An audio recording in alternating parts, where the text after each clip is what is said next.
நம்ம channel subscriber மிதுன ராசி பற்றி சொல்லிட்டு கேட்டிருந்தாரு. மிதுன ராசிக்கு எப்படி இருக்குன்னு நம்ம பார்த்தோம்னா, ஓரளவுக்கு நல்லா தாங்க இருக்குது. குறைலாம் ஒன்றும் சொல்கிற அளவுக்குலாம் இல்லை.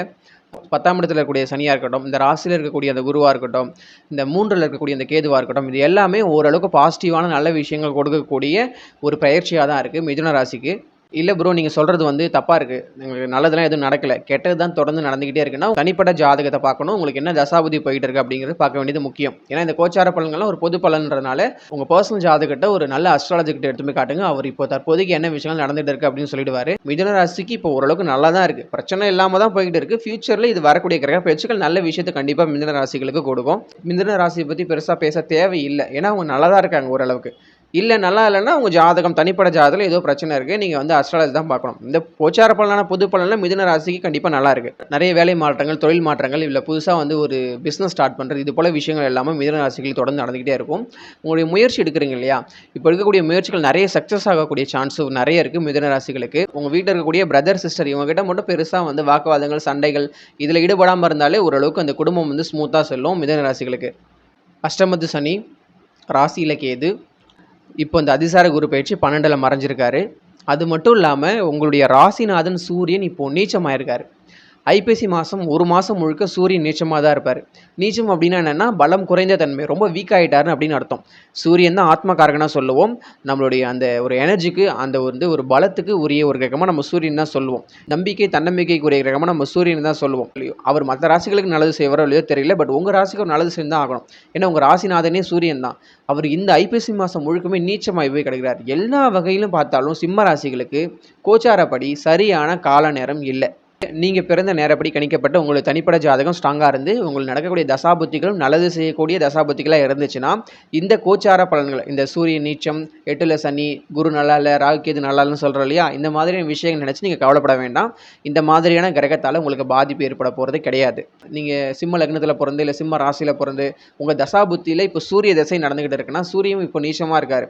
இப்போது உங்கள் ஜாதகத்துலேயும் சூரியன் நல்லா இல்லை அப்படின்னா நீங்களே கொஞ்சம் ஓரளவுக்கு கவனமாக இருக்க வேண்டியது. ஃபேமிலி, தொழில், உங்களுடைய ஹெல்த், சூரியன் உங்கள் ஜாதகப்படி எந்த ஆதிபத்தியத்துக்கு வராரோ அது ரிலேட்டடான விஷயத்தில் கொஞ்சம் கவனமாக இருக்க வேண்டியது முக்கியம். நம்மளுடைய சப்ஸ்கிரைபர் யாராவது சிம்மராசியில் பிறந்திருந்தீங்கன்னா உங்களுக்கு நான் தனிப்பட்ட முறையில் சொல்கிற ஒரு விஷயம் என்னென்னா, பெரிய பெரிய முடிவுகளை, பெரிய பிக் டிசிஷனை இந்த நேரத்தில் நீங்கள் எடுக்க வேண்டாம். லைஃப் ஸ்மூத்தாக எந்த பிரச்சனைலாம் இப்போ போயிட்டு இருக்குன்னா அதை அப்படியே நீங்கள் மெயின்டைன் பண்ணுங்கள். ஒரு வருஷத்துக்கு அப்புறம் சில கிரக நிலைகள், கிரக மாற்றங்கள் எல்லாம் ஒரு சில நல்ல நன்மைகளை உங்களுக்கு கண்டிப்பாக கொடுக்கும். பட் இப்போ இருக்கக்கூடிய, அதுவும் குறிப்பாக இந்த ஐப்பசி மாதம் இருக்கக்கூடிய சூழல்கள் சிம்மராசிக்கு சாதகமாக இல்லை. நிறைய பிரச்சனைகளை கொடுக்கக்கூடிய ஒரு மாதமாக தான் இருக்குது. ஏன்னா உங்கள் ராசிநாதன் சூரியன் நீச்சமாயிட்டார். அவருக்கு ஏதாவது ஒரு வழியில் நீச்ச பக்கம் கிடைச்சாதான் அவர் வந்து ஓரளவுக்கு பலம் பெறுவார்ன்றதுனால சூரியன் நீச்சமாகியிருக்காருன்றனால சூரிய தசை யாருக்கெல்லாம் இப்போ நடக்குதோ அவங்களாம் ஓரளவுக்கு கவனமாக இருக்க வேண்டியது முக்கியம். எதில் சார் கவனமாக இருக்கிறது, எதில் ப்ரோ கவனமாக இருக்கிறது அப்படின்னு ஒரு கேள்வி உங்களுக்கு எழுவும் இல்லையா. சூரியன் உங்கள் ஜாதகத்துக்கு எந்த பாவகத்துக்கு வராரு, எந்த ஆதிபத்தியத்துக்கு வராருன்னு பார்க்கணும். இப்போ வந்து நீங்கள் சிம்ம லக்னமாக பிறந்திருந்தீங்கன்னா சிம்ம லக்னம் அந்த லக்னாதிபதியாகவே சூரியன் வருவார். உங்களுக்கு இப்போ சூரிய தசை நடந்துட்டு இருந்துச்சுன்னா நீங்கள் உங்களை முதல்ல பார்த்துக்கணும், உங்களுடைய ஹெல்த்தை பார்த்துக்கணும், உங்களுடைய மதிப்பு, மரியாதை, அந்தஸ்து, கௌரவம் இதுக்கு எந்த வந்து ஒரு பங்கம் ஏற்படாத வகையில் நீங்கள் நடந்துக்கணும். இப்போ 2ஆம் வீட்டுக்கு வராரு, அந்த குடும்பஸ்தானத்துக்கு வராருன்னா குடும்பத்தில் பிரச்சனைகள் ஏற்படாமல் பார்த்துக்கணும். பொருளாதார விஷயத்தில் சில பிரச்சனை வராமல் நம்ம பார்த்துக்கணும். அந்த மாதிரி இப்போ 4ஆம் இடத்துக்கு சூரியன் வந்து உங்களுக்கு ஆதிபத்தியமாக வராருன்னா வீடு, வண்டி, வாகனம், சொத்து, சுகம், தாயார் இது போல் விஷயங்களில் பிரச்சனை ஏற்படாமல் பார்த்துக்கணும். ஸ்கூல் படிக்கிற ஒரு பையனாக இருந்ததுன்னா படிப்பில் வந்து கான்சன்ட்ரேஷன் பண்ணணும் அப்படின்னு இது போல் விஷயங்கள் எல்லாமே நம்ம சொல்லலான்றதுனால சூரியன் நீச்சமாக போனது சிம்ம ராசிகளுக்கு கெடுதல் செய்யாதுன்னா கூட 8ல் இருக்கக்கூடிய சனி, ராசியில் இருக்கக்கூடிய கேது, அது மட்டும் இல்லாமல் 12ல் இருக்கக்கூடிய குரு, இவங்க எல்லாருமே உங்களை வச்சு போட்டு தாக்குன்னு தாக்குவாங்க. இப்போ உங்க கொடுக்குற அடிகளை எல்லாத்தையும் நீங்கள் தாங்கணும்னா உங்களுடைய ராசிநாதன் வலிமையாக இருக்கணும் இல்லையா. 4 கிரகம் உங்களை சொயிட்டு அடிக்கும்போது உங்கள் ராசிநாதன் வலிமையாக இருந்தால் தான் வந்து நீங்கள் அதை ஃபேஸ் பண்ண முடியும். ராசிநாதன் இப்போ வீக்காக போயிட்டாரு, 4 பேர் அடிக்க வராங்கன்னா நீங்கள் தெம்பா வலிமையாக நல்லா சாட்டு ஜிம்பாடி மாதிரி இருந்தால் தானே அவங்கள ஏதாவது எதிர்த்து அடிக்க முடியும். நீங்களே வீக்காகி சொங்கி மாதிரி இருந்தீங்கன்னா வரவனுக்கு இன்னும் வாட்டமாக போய்டும். அவன் என்னெல்லாம் பண்ண நினைக்கிறான் அதெல்லாம் உங்களுக்கு பண்ணிடுவான்றதுனால இப்போ இருக்கக்கூடிய கால நேரங்கள் சிம்மராசிக்கு உண்மையிலே சரியில்லை.